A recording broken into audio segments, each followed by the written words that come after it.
Samantha Green had always done what was expected. Top of her class, valedictorian, hopeful, captain of the debate team, and a volunteer at the local animal shelter. Her parents beamed with pride at her every achievement, her teachers adored her, and even the janitor gave her extra chocolate milk on Fridays. Life was orderly, predictable. Safe. Then came him. Damian Cole. He arrived mid-semester, a transfer from a school on the other side of the city. No one knew much about him, except the rumors. Expelled twice, lived with his uncle. A file thicker than a phone book in the principal's office. Tattoos snaking down his arms. A smirk, like he didn't care whether the world burned or survived, and he sat next to Samantha in AP Chemistry. The first time he spoke to her, it was to ask if she had a spare pencil. His voice was low, rough, like gravel, yet carried a strange warmth. She handed it to him without looking up, cheeks slightly pink. He returned it at the end of class with a nod. That was all it took. Something shifted in Samantha that day. She caught herself glancing at him in class, noticing how his sleeves were always rolled up, his notebooks barely touched, his eyes constantly scanning the room as if searching for something or someone. By the second week, he started teasing her, gently, asking her if she was a robot programmed to win gold medals. She'd roll her eyes, but she found herself smiling. The contrast between her world of perfect schedules and his world of unpredictable chaos fascinated her, and somehow, the way he looked at her made her feel alive. One chilly afternoon in late October, he waited for her outside the school, leaning against his motorcycle, helmet in hand, want to ride. Samantha hesitated. Her heart pounded. Every reasonable thought screamed, no. She got on. They drove out of town, past the highways, through old roads lined with golden leaves. He stopped at a clearing by a lake where the trees whispered secrets and the water sparkled like diamonds. It was the day they kissed. For weeks, they became inseparable. She kept it a secret from her parents, told her friends she was studying late.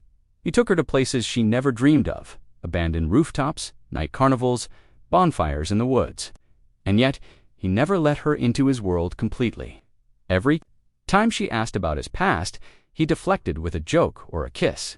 When she asked about his family, his expression darkened, and he would simply say, not everyone gets the kind of life you had, Sam, but she loved him, or thought she did. And then, everything began to unravel. It started with the bruises, small ones on his knuckles, a cut across his cheek. Samantha noticed, pressed, worried. Damian told her they were nothing. But the bruises kept coming. Then came the day she followed him.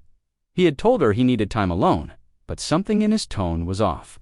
So she trailed him discreetly after school. He walked through a maze of alleys behind old buildings until he reached a small, crumbling warehouse. She hid behind a dumpster and watched him go inside. A few minutes later, loud voices erupted, arguing, shouting, then a crash. When Damian stormed out 15 minutes later, his eyes were dark and wild, jaw clenched. She tried to confront him, but he didn't see her, or pretended not to. The next day, he avoided her. No eye contact, no teasing, no smile. Samantha was heartbroken and confused. When she finally cornered him behind the gym, her voice trembled. Damian, talk to me, please. What's going on? He looked at her like she was a stranger. His voice was cold. You don't want to know who I really am. I do, she said, pleading. Whatever it is, I want to understand. There was a long pause, then he whispered, You can't love someone who's broken, Sam. I wasn't supposed to feel anything for you, but I did, and now I wish I hadn't. He turned to leave, but she grabbed his arm. I love you. He looked like someone had punched him in the stomach. Slowly, he took a breath. Then he said the words that would change everything. I used to be part of something bad, real bad, a gang. My older brother ran it. He died 2 years ago because of a deal gone wrong. I tried to leave, but they won't let me. They watch me, threaten me. That's what you saw at the warehouse. They want me to help them again, and if I don't, they'll hurt the people I care about. Samantha's mouth went dry. Her knees felt weak. Why didn't you tell someone, the police? Damian laughed bitterly. Cops don't help people. Like me. And if you get too close, they'll go after you too. Tears welled in her eyes. You should have let me decide that. He cupped her face gently. You were my light in a world I never deserved. But now, You need to stay away. For your safety." He kissed her forehead and walked away. She never saw him again. Weeks passed. Samantha went back to her routine, but nothing felt the same. Rumors swirled that Damien left town. Some said he was arrested. Others said he vanished. She never found out. But months later, on the night of her graduation, she found a letter in her locker. No name, just her name in scrawled handwriting. It read, "You made me believe I could be something better. For the first time in years, I felt human again. I'll never forget you. Keep shining, Sam. Don't ever stop." She clutched the letter to her chest. Silent tears slid down her cheeks. And though their love was brief, she would carry it with her forever.